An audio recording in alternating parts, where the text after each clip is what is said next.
I've never have encountered a game with as much stakes in the regular season as this one, because like you said, the winner we've seen, first seed, the bye, smoke a cigar during next week, watch the football. The loser has to go on the road the entire playoffs. The loser is the 5 seed. They're not the 2 seed. The loser is the 5 seed. And that loser might have to go beat the NFC South champion in their building the first week. And then right after that, have to go face either the Rams in LA or the Eagles in Philly. Tall task, really tall task. And I think that's what makes this so fascinating.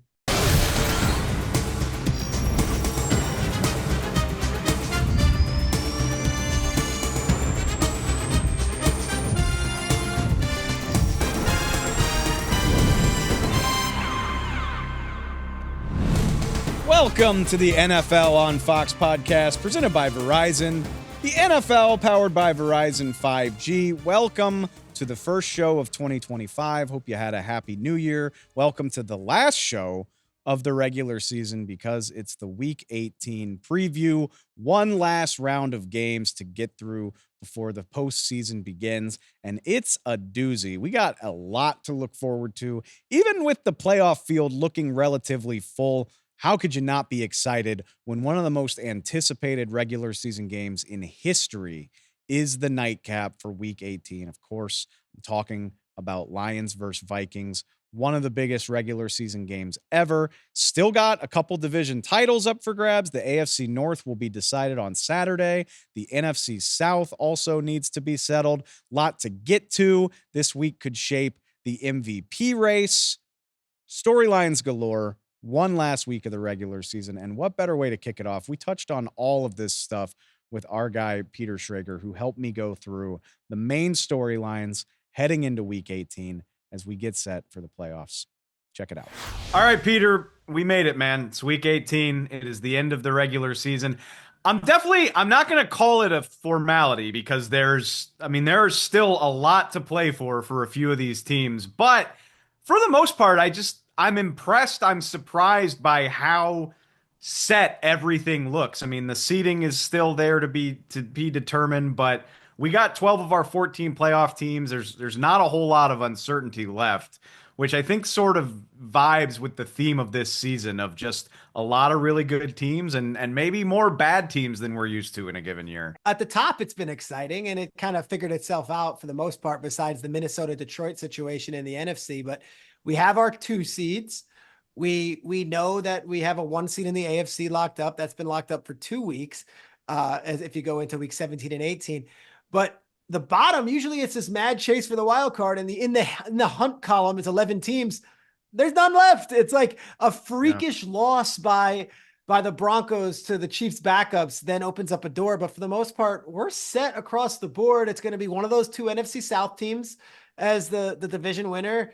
And then you know that you're going to just get the Broncos or some crazy situation where the Dolphins or the Bengals make it instead. I do really appreciate that regardless, the Chiefs will be playing backups on paper. Maybe there's not that much drama there, but I do love that like the Bengals are going to play on Saturday. And if they win, they're going to have to wait, like leave it to the NFL to find a scheduling quirk that still maximizes the drama out of there being like 1.5 wild card teams left. Yeah. And that Baltimore plays first, and then Pittsburgh has to see like, okay, well, they won, so we're kind of settled here, but we could still, everyone's looking at the scoreboard, and then they have to go play. And then in the other side of it, you go play, and then you're watching the scoreboard. I'll say this about the Kansas City situation with Denver. I reported it on Fox NFL Sunday and Fox NFL Kickoff. I don't think it's just going to be Wentz. Like knowing that team and how they operate, they love this Chris Oladokun out of South Dakota, who is a former Jackrabbit quarterback who gets minutes and playing time in the preseason. And if this is an opportunity to get him on the field in the regular season, I could see them bringing him up from the practice squad, and you get him in the 3rd and 4th quarters. You get him in the 4th quarter. So if you're a Dolphins or a Bengals fan, you're not rooting for just Carson Wentz. You're rooting for maybe Chris Oladokun, and you're rooting for all of the backup offensive linemen and all the backup defensive ends and all the back. It is a tall task for a team that needs to win and be in to not only lose to a team, But then to lose to a team that's playing the third strings who don't get first team reps all season long. Can't you just imagine a world where we're calling this like the Carson Steele game? Like, Yes. just Carson Steele. 188 yards, Yeah. 42 carries. No pressure, Sean Payton, but yeah, it is. I mean, catastrophic, I think, is a fair word. The Broncos are at home.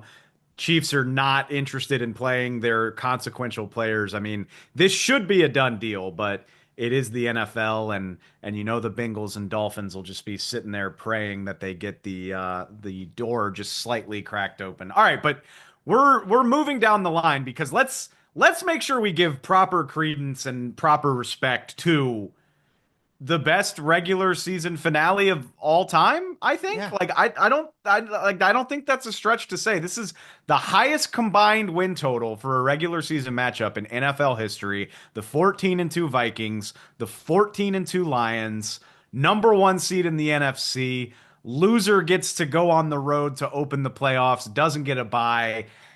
I love that there is at least one game with stakes of this caliber. It's like an appetizer for the playoffs. It's It's a incredible. great question. Is this the most significant, highest stakes regular season finale? Now, a lot of times it's a team can win and make the playoffs, and if they lose, they're out entirely, or the winner wins True. the division, but if they lose, they miss it. I remember, a terrible AFC South year where I think it was Jaguars versus Titans a couple of years where like Charlie Whitehurst led the Titans to a win, and like Titans won with 9 wins, got into the playoffs on the final day of the season. Like that stuff happens. But I never, especially because they have the new realignment, I've never have encountered a game with as much stakes in the regular season as this one. Because, like you said, the winner we've seen, first seed, the bye, smoke a cigar during next week, watch the football. The loser has to go on the road the entire playoffs. The loser is the 5 seed. They're not the 2 seed. The loser is the 5 seed. And that loser might have to go beat the NFC South champion in their building the first week. And then right after that, have to go face either the Rams in LA or the Eagles in Philly. Tall task, really tall task. And I think that's what makes this so fascinating. That's why I do think the stakes are higher here. Yeah, like you have the safety net of knowing you're in the playoffs. But to your point, we've seen some NFC East games too over the years where like an 8-7 Dallas team is playing Philly, Yes. and the winner's out, or the winner's in and the loser's out. But those were mediocre teams trying to win mediocre divisions. This is the best division probably in history. And like you said, like if you win, you're 2 home games away from the Super Bowl. That's And if it. you lose, you're doing this thing the hard way. And I think it's fair to say for both of these teams, this qualifies as a magical season. Like this will be a season that fans remember for generations. And the idea that one of these teams is 5 going to have to seed. go on the road, the stakes feel impossibly high, even knowing that you do get a playoff game. And they're so evenly matched. They both swept the Packers, which I think is important. The Packers were like this third team in the conversation, and they both swept them. And then I did a breakdown today. Sam Darnold and Jared Goff are having the exact same statistical season, like literally they have the same numbers. Goff is better in every category, but then you can argue Darnold's got more air yards. A lot of Goff stuff is through screens. Like you could pick it apart and parcel it. The edge defensively goes to the Vikings right now, but this game is being played in Detroit, and the edge there goes to Detroit. That said, Detroit's undefeated on the road and has lost 2 games at home. So I don't know which way to pick it. It feels like it's a bigger playoff game than any of those wild card games, to be honest. The first game, I think the first edition of this game, I think is my game of the season, at least so Really? far. Yeah, I thought Jake it was Bates with the big kick at the end. such a phenomenal game. Minnesota roared back, but the Lions got the field goal late. I loved it. It was back and forth. I can't wait to see this one. From a narrative standpoint, 2 things I wanted to ask you, and we kind of just touched on it. I'm already seeing it. I think we're going to see more of it. Is this the type of are you the type of person that is frustrated at the NFL's playoff format that, the loser of this game gets a 5 seed, or is this an aberration and you're cool with it the way it is? It's go win your division. It's like that in every sport. Go win your division. And you know what? if things happen in the playoffs, they could always be reseeded based on who's left. And then, like, that's how it shakes out. And usually the best team, advances. I've never heard of a team saying, you know, we would have won the Super Bowl, but the seeding wasn't in our favor. Like, I think once you get in the dance and once you get there, that's how it goes. But do the Vikings fans have a complaint that, hey, what the heck? We got to go play in Tampa the first round, or we got to go in Atlanta or Lions, same point? Like, you guys know the rules going in. It is what it is. I actually, Kyle Brandt, my co-host at Good Morning Football, and I were talking. Is it better now with the one seed being such a coveted thing because you get the home field and the bye? Or is it better when it used to be two buys, like the first two teams before the 7 teams, and it was just 6 teams? I like it better with just the one seed. I like that. I like the 2 buys because that's what I grew up with. Yeah, and that But divisional round was so special, right? yeah, Like the Saturday games, Sunday games, and now there's games wild card weekend, Saturday, Sunday, and Monday. I need to sit with that. I do. I mean, the fight for the 1 seed does feel so much more intense now that there's only one, but I don't know. I enjoyed the symmetry of like having 2 buys, 2 teams get to wait and see how wild card weekend plays up. But regardless, I love this. I love that there are stakes this Love high it. between 2 14-win teams. And yeah, it sucks for the loser. A team winds up in this situation every single year, but I think the overall product of the league is better. I see no reason to mess with the way the playoffs are formatted. And don't you feel like Go win your division. we've built to this? Where, like, I feel like every primetime game the last 3 weeks has been either the Vikings, the Packers, or the Lions. Like, they've just been showcased, whether it be Monday night, Sunday night, Thursday night. Like, they've all been just showcased. And now it's like, all right, go win, and you're in, and you get to enjoy the spoils of a week off. One more thing I wanted to ask you. You know people, you know things, and you also spend a lot of time around the Giants who are going to need a quarterback and may have played their way out of the #1 overall pick. What's your read on if you have one, and if you don't, I get it, it's early, but I'm just curious if you have a read on this Sam Darnold situation. I know we're still in the thick of the magic, and I don't want to take away from that, but it's I hard don't. not to be curious about what happens here. I think the better question might be what they do with him, because they can take a franchise tag him and just kind of kick the Mm. can down the road. And I think that's a great solution. Or you could say he's so damn good. Why franchise tag him? Why don't we just offer him a huge contract? And we never have to deal with this quarterback stuff again. And then McCarthy becomes maybe the Jordan Love to the Aaron Rodgers situation where he's a backup and he's a first round pick, but he's not going to see the field. Or you trade McCarthy to one of these teams that are quarterback needy, whether it be the Raiders, the Giants, the Browns, the Titans. Because I'll tell you, the Giants really liked JJ McCarthy last year in the draft process. They ended up passing on him. They took Malik Neighbors. What if you could trade a second round pick for JJ McCarthy this offseason, and you do that, and then you don't have the pressure of the 4th overall having to trade up? Like, these are all the cool machinations that are going to happen. But I would be shocked if Minnesota let Sam Darnold walk out the building after the season he's having. Ted Wynn of The Athletic, who I know you've had on your Yeah, podcast yeah, I think he's really before, good. he threw out an incredible hypothetical about that, just about quarterback needy teams approaching the Vikings about McCarthy if they do decide to hold on to Sam Darnold. And I kind of love it. Like, I don't love this rookie class, and on top of that, it's going to be hard for some of these teams to get up there and get him. I love thinking about this stuff. I'll be very curious to see if JJ McCarthy is any sort of conversation for teams that need a quarterback. Of course, that depends on what the Vikings decide to do with Sam Darnold, which will Yeah. probably depend on how the Vikings do in the playoffs. It's so good. Which also depends on, do their entire offensive staff get rated this offseason? Like, it's all tied together. And that's why GMs and coaches make millions and millions and millions of dollars, because it's their names on the line if they mess up those decisions. I want to take it down to the NFC South. Obviously, Vikings, Lions, Sunday Night Football. You don't need me to tell you that. It's going to be just a bonanza. I'm so excited. Over in the NFC South, the Buccaneers are a 2-touchdown favorite at home. I guess the Saints could make this interesting. I'm sure they would love to ruin the Bucs season. I mean, is Derek Carr gonna play? Is Alvin Yeah. Kamara gonna play? Who the hell knows? I'm gonna prefer to focus on the idea that if the Bucs handle their business, they win their 4th straight NFC title and their second since Tom Brady left and everybody assumed they were going to fade into obscurity.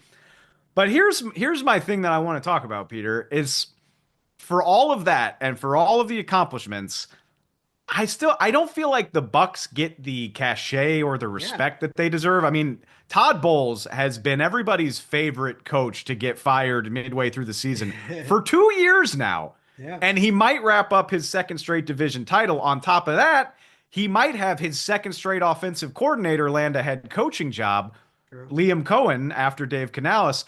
I'm so curious about the way things stand in Tampa and where things are with Todd Bowles, where things are with Liam Cohen. I just don't think people talk about this franchise like a team that's won the division 3 years straight with the potential to do it 4 times. And what's so interesting is the year before all that was when they won the Super Bowl, right? They were a wild Great card point. team that year. Great point. The Saints won it as Saints won the division that year, and the Bucs had to go into New Orleans in the divisional round and beat them. What a beautiful organization they are, though. Like top to bottom. Like I got to spend a lot of time in Tampa when I was a sideline reporter because I was always assigned the third or fourth Fox game, and that's nothing insulting to those crews. But a lot of those games are NFC South games, so you'd get Joe and Troy would be doing the Cowboys, and then at the time it was probably Burkhart and Lynch. They were doing the Eagles or an NFC West team like the Seahawks, the Niners, and then you get down to my crew, which was Tom Brenneman and Chris Spielman and me. And we're like, all right, we got Panthers, Bucks. And then you go to the facility in Tampa, and this is before even Brady was there. And it's like GM, Jason Light, really good, always drafts players. They always have their number 2 guy in the front office, a guy named Mike Greenberg, who's going to interview for the Jets job, amongst maybe others. Really good with the cap. They retain people, and then their coaching staff was like always good. And then you get to the players, they draft the right kinds of guys. So like, it's no secret that like Vita Vea and Mike Evans and Winfield, like these are great football players. They draft character over necessarily flash and sizzle. In this year's draft, they get Jalen McMillan in the 3rd round. They get Bucky Irving in the 4th round. In free agency, they re-upped Levante David when a lot of people thought his time with Tampa was done. They re-upped Mike Evans when they thought his time was done. It is truly a family-run business that feels like it's not the Glazer family, but it's like the Buccaneer family. And all those people have been there for so long that like there's such continuity to bridge different eras. A lot of the same people from the Jameis era are there from the Brady era to now the Baker era. And at the end of the day, you got a quarterback who could play like Baker Mayfield's been playing. You're going to compete. I think people doubted Baker. I think he's quieted most of those doubters. I think the other thing is, and it was a storyline this year. I mean, Todd Bowles is a conservative, defensive minded guy. He's not a head coach that is gonna wow you with the offensive scheme or the going for it on 4th down or any of that type of stuff. But I mean, the results are what they are. And now that I've said all of this, Yeah. watch the Buccaneers blow it against the New Orleans Saints. But I do think it's interesting that this is just, it is not a team that is talked about seriously by most people. And yet they have a chance to really plant their flag on just dominating this division. No doubt. No doubt. In a way that like New England did for many years in the AFC East, and now Buffalo does in the AFC East. Like, don't sleep on them. It would take a Herculean effort for the Saints to do it. And yet in those division games, like it could happen. The NFC South is undecided. The other one, undecided, the AFC North, and that's going to get settled on Saturday. Browns, Ravens playing early, Bengals, Steelers playing late. If the Ravens win, it's over. If they lose, opens the door for the Steelers. But what interests me here, and I know you're a Bill Simmons guy. I saw the video on social media, by the way. Absolutely, absolutely incredible. All right, Peter Schrager is here. Japan just bombed Pearl Harbor. Bill, it's crazy. I was talking to Emperor Hirohito just before the attack. I was like, are you guys really going to do this? And he was like, I know, it's crazy, right? He's as shocked as anyone, but guess what? By the way, big movie buff. Loves Bogart. You can get him in for a Maltese Falcon rewatchables. I don't know, but guess what? The deal is his guys love him and they will die for him.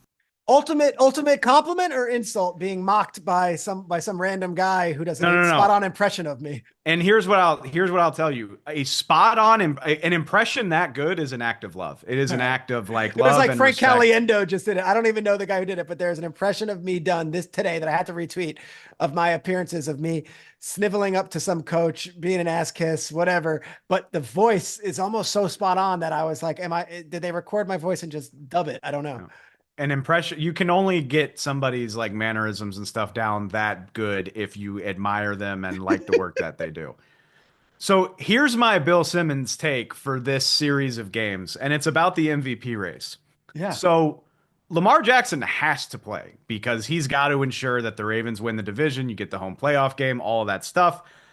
He's a lock to pick up 250 yards. Yeah, all the stats. He's a lock to get 2 or 3 touchdowns. He's done it at most weeks this season.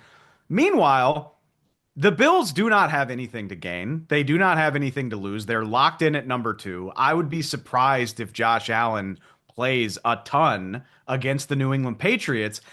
And if Lamar Jackson just has an average day against the Browns, he's going to finish with more yards, with more touchdowns. He's going to be 1 win behind Josh Allen, and he will have beaten him head to head.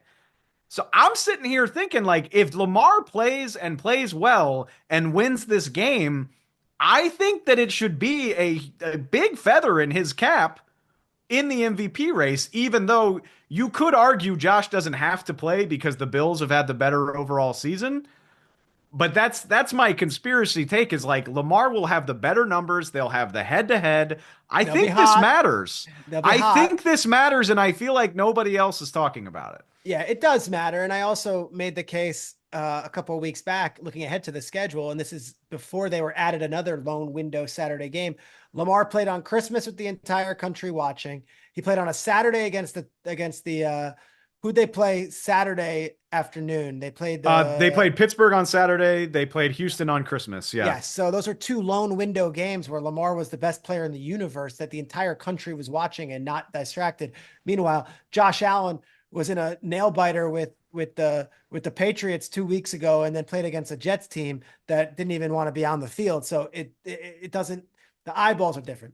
I will say this week doesn't matter. I think voters have already decided who their MVP is, and regardless of what happens this week, they will not be swayed. This has been a topic for so many months that those 50 voters are not going to look at the stat sheet this week and be like, all right, well, Lamar was better in every stat. They know going in that Josh Allen has earned the ability to not have to play this week. He's going to play a couple series because he's got a consecutive start streak that he's concerned about that he wants to keep going.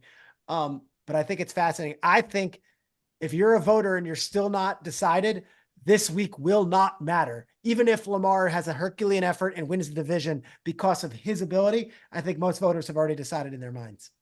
I think you're right, but I hate that. And for the record, like I have long trumpeted Josh Allen. Like I got no problem with Josh Allen winning MVP. Do you have a vote? Do you have a vote or no? I am not a vote. Are you a voter? I am not. No, I'm not a voter. In fact, the AP list has changed in recent years. It used to be just writers, but like I believe there's former players. It's a diverse group of people that decide on it. And I'm not so sure the people voting follow it as closely as, forget you and I, all the fans. I think there are some names on there of guys that are good big names that might not necessarily be voting for the all-pro team, watching offensive interior line play as closely as maybe others do. I'm definitely not trying to say Josh Allen is unworthy, but I hate the idea that it's settled. I don't like that at all. I'll go one step further because it's such a discourse, and I think it became a bigger topic over the last 10 days. And then it became a racial topic, which I think is unfair to both players who didn't bring that conversation up, but it's become that about how we value the quarterback and what they do for a team. That's a conversation for a different time. On the football field and with these fan bases, I think the Bills fans really want this for Josh Allen. And I think the Bills fans are very passionate that Josh Allen's the MVP. The Ravens fans have had 2 years of Lamar winning MVP and everything falling apart afterwards. I don't think the Ravens fans are as fervent in the mentions, and this is just my firsthand anecdotes about this, and as steadfast that it's an outrage if Lamar doesn't win the MVP. I think they're almost beyond the MVP individual awards, and maybe Lamar is too. And they're thinking bigger picture. Whereas the Bills fans really want this for Josh because he's never won one. I think that's fair. My only pushback would just be and of course, we're talking about massive fan bases. You can't encapsulate everybody's opinion, but I think plenty of people recognize that a third MVP for Lamar, it puts him into You're right. that unassailable, one of the 10 best ever, maybe one of the 5 best ever. Yeah. 3 MVPs puts you just into a different type of conversation. So I think it's important. That's but fair. I didn't think of the legacy type thing. I'm thinking just this season. And you're right. But to legacy your point, wise, Brett Favre won all those MVPs. It's the first thing we mentioned. We don't mention he's a one-time Super Bowl champion. We mentioned he won MVP 95, 97, like we do that. For every fan that feels that way, though, there is another fan that's like, all right, Lamar, let's get to a Super Bowl. Yeah. Like you got 2 of them. Let's get to a Super Bowl. And yeah, I mean, the Josh thing reminds me of, like Scorsese won Best Picture for like not his.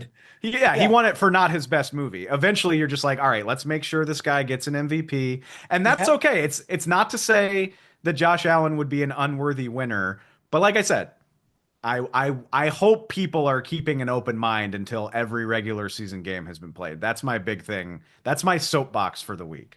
That's a good way to end it, my friend. Perfect. Peter, happy New Year, man. Love chatting with you. We'll chat with you soon. Enjoy Vikings Lions as well as the rest of week 18. Appreciate it, man. Enjoy New Year's and enjoy that beautiful Sunday night game. Really enjoyed this week's chat with Peter. We covered a lot of the games that have postseason implications, but not quite all of them. And one that we do want to focus on is in the early window on Fox, the Washington Commanders going on the road to try to exact some revenge on the Dallas Cowboys. It's the perfect candidate for on the road. It's presented by Honda. Dreams are unstoppable. And yes, the Commanders booked their ticket to the playoffs last week with the overtime win against Atlanta, but still plenty to play for. They can secure the number 6 seed with a win against the Cowboys on Sunday. And I think that's worth caring about because if you get above the 7 seed, you don't have to worry about playing Philadelphia. Not to say that Washington can't beat Philadelphia. Obviously, they just did it, albeit against an Eagles team that did lose Jalen Hurts in the first quarter. Of course you can. But I think I'd rather play the Rams or the Buccaneers or the Falcons as the 6th seed than the Philadelphia Eagles at the Link in January in a playoff atmosphere. So they get the 6th seed. If they win this game, I think it's important that they try to do so. Dan Quinn has already said they're going to be playing for the win. I think he thinks it's important to try to avoid that divisional matchup for as long as possible. Washington, 4.5-point favorite on the road. But like I said at the top, they did lose this game. I mean, Dallas has a losing record, standings wise, playoffs wise. There's nothing for the Cowboys to play for. But Washington was a 10.5-point favorite up in the DC game a month and a half ago. Dallas was 3-7 back in November, and the Cowboys won that game. One of the wildest games we saw this season. The onside kick return touchdown, the regular kick return touchdown, the would-be Washington Hail Mary that didn't wind up winning them the game. Yeah, that one. Plenty of reason to think that this could be a very entertaining game. Cowboys kind of kicked off this run of good play they've been on with that win against Washington. So I'm curious to see how they do. I'm curious to see how much they have to play for. Obviously, this could be the last game that the Cowboys look like this because we don't know for sure what's going to happen with Mike McCarthy. His contract is up as soon as this game is over. His entire coaching staff's contract is up. This could be the end of the Mike McCarthy era. And it, Cowboys have not looked overly impressive at home this year. Plenty of reason to think they want to go out on a good note. Problem is just how healthy are they to do that? CeeDee Lamb not going to play in this game. Obviously, we know all the other injuries they've dealt with. Dak Prescott's not going to play. Trayvon Diggs is on injured reserve. And that leads me to the matchup I want to watch in this game. And it's basically the Dallas DB who isn't Deron Bland and how he fares against Washington's passing attack, because it was rough last week. Cowboys got their butts whipped by Philly. Like I said, they've been playing well for most of the last 6 weeks. not last week, 41-7, belt to behind by the Eagles. And I hate to single the guy out, but Andrew Booth was victimized. He's the DB that's had to step in opposite Bland here due to all these injuries. Targeted 6 times by the Eagles, gave up 5 catches, 111 yards, and 2 touchdowns. Deron Bland on the other side of the secondary was targeted 5 times, gave up just 3 catches for 36 yards. Did give up a touchdown, but 36 yards compared to 111. Deron Bland hasn't given up 100 yards this season since returning from the foot injury that sidelined him for a lot of the year. So I'm going to guess Washington is going to look for the guy that's not Bland and try to get him the ball. And we know they got weapons. Obviously, Terry McLaurin needs no introduction. Maybe Deron Bland will follow him in this game. I think that's something to watch. But even if he does, Olamide Zaccheaus has been on a tear here for Washington over the last few weeks. 70 yards 2 weeks ago and 2 touchdowns against Philly. And then last week he went off for 85 and a touchdown against Atlanta. He's been getting more and more looks and doing more and more with them. So I would not be surprised if Jayden Daniels looks for Zaccheaus if he's going against Booth or whoever else the Cowboys might trot out there to try to combat Washington's passing attack. Jayden Daniels looking for his 6th straight game with 2 passing touchdowns. I like his odds to get it. I think Washington gets this win. I'm not writing the Cowboys off. They've played very well for the most part. And like I said, Mike McCarthy, really good at getting guys to rise to the occasion. He's been doing it for the last 8 weeks. This could be the last time the Cowboys coaching staff looks like this. It's going to be a January full of uncertainty with the Cowboys. If I know anything about them, they're going to find a way to draw it out. I would bet any amount of money the Cowboys are not going to, whatever their decision is, however they decide to proceed with Mike McCarthy, we're not going to know the Monday after the game like we do with so many other head coaching situations. So one last opportunity for the Cowboys to make an impression under Mike McCarthy, at least until he gets a new deal. And to hear it from people on this show, maybe it'll be a new deal with another team. Maybe it'll be in Dallas. Who the hell knows? But I'm going to savor this opportunity. Washington with plenty to play for. Dallas trying to do right by their coach before they have to make a bunch of decisions. I think this should be a surprisingly entertaining game compared to what it looks like on the schedule. Just like it was last time out up in Washington. I do like the Commanders to win and secure that 6th seed. Time now for the Super 6. It's presented by DraftKings, and you know the drill by now. Please, if you haven't, head over to foxsports.com or the Fox Sports app. Play the Super 6 on Sunday. It's the last Sunday of the regular season. Why the heck not? It works like this. Super 6, you pick 6 different props. It could be scores. It could be performances, over, under, all that good type of stuff. You make 6 picks. If you hit on them, you can win huge prizes. It's a ton of fun. It's great for following along with all the action on a Sunday. It gives you a little bit of rooting interest. It gives me rooting interest because I want to see how well or poorly my predictions age. So let's see how those age this week. And we've got a double dip for you. We're going to do 2 categories this week. I'm going to start with one that I like a lot. So who finishes with the most passing yards in week 18? Baker Mayfield of the Bucs going against New Orleans. Geno Smith for the Seahawks going against LA. Jordan Love of the Packers going against Chicago. Jayden Daniels of the Commanders going against the Cowboys. I like Baker Mayfield because in situations like this, just look to the incentives. Obviously, the Buccaneers have the incentive of winning this game to make sure they win the NFC South title. But I also happen to know that a certain Mike Evans is 85 yards short of a 1,000-yard season.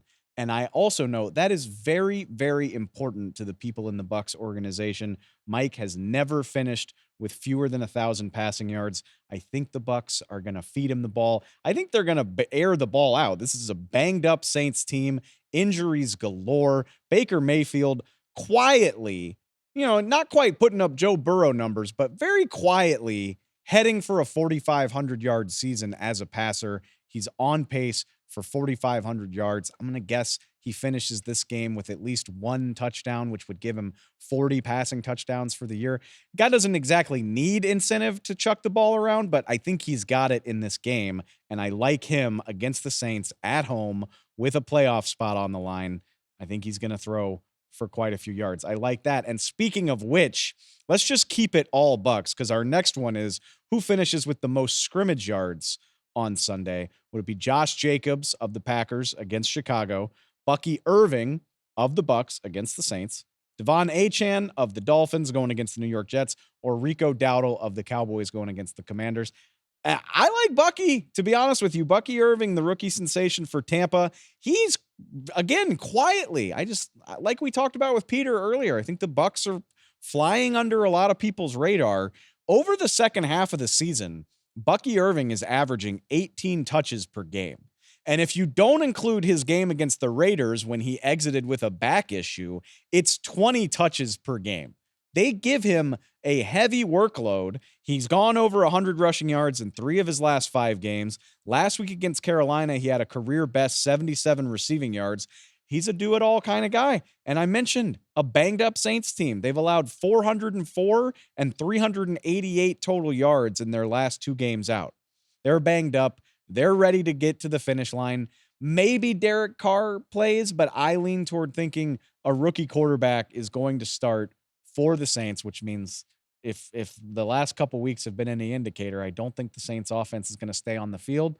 A lot of opportunity for Bucky Irving running and receiving. I think it's going to be another big Bucs day. I like Bucky and I like Baker. That is a lot of B's, and that does it for the Super Six. One last thing to get to before we get out of here, and as usual, that's our hurry up offense. We've got 8 more games on the Week 18 slate that we haven't really touched on, and we're going to do it here. Some of them with very real implications, consequences. Some of them not so much. But guess what? We are the NFL on Fox podcast. We're going to give you something for everything. You can find the intrigue here if you're willing to look for it, and we are. So 8 more games. My producers are going to give me 2 minutes to do it. We've got a speed run of the rest of the schedule. Give you a tidbit about everything before we get you out of here. Let's start with a game with very real implications. The Dolphins at the Jets. Dolphins can still be a wild card if Denver loses to Kansas City, and kudos to the NFL. These 2 games will be happening simultaneously, and it sounds like Tyler Huntley is going to start for the Dolphins for a second consecutive week. Last week, they scored 20. It's the first time they've scored more than 15 without Tua. That is something to watch. Without him, this could be a really tough matchup. Seahawks at Rams. LA already announced they're sitting Matthew Stafford. They're already in the playoffs. But if you want some stakes, Geno Smith needs 185 passing yards to hit a $2 million escalator in his contract. He also can earn $2 million if he gets to a 10th win. So $4 million potentially on the line for Geno Smith. That's intriguing to me. Texans at Titans, if you want some pettiness, how about the fact that Tennessee is wearing their Oilers throwbacks in this game? Obviously, the Oilers used to be the beloved football team of Houston. Just adding a little spice to a game that might not have much. Chargers at Raiders. Chargers need some help, but with a Steelers loss Saturday and a win against Las Vegas, they can climb up to the 5 seed. I think that matters. I think you'd rather go play Houston than potentially go play Baltimore. Something to watch. Bears at Packers. Matt LaFleur announced Wednesday Jair Alexander done for the year. Not a huge deal in the immediacy because they haven't had Jair since November anyway, but it does make you wonder about the long term with his contract and how often he's been injured. That's a story for 2025. Giants at Eagles. Saquon Barkley sitting out, no shot at the rushing record. It's a bummer for nerds like me, but it's the right call by Nick Sirianni. 49ers at Cardinals. Josh Dobbs getting the start for the Niners, but no long-term concerns on Brock Purdy's elbow. Was Monday night the last time we see Brock Purdy before he's a $60 million quarterback? We will see. Jags at Colts. Probably the last game of Doug Peterson's tenure, but one thing he's been good at is beating the Colts. They are 4-1 against Indy during Doug Peterson's tenure, so maybe he gets one more and goes out on a winning note.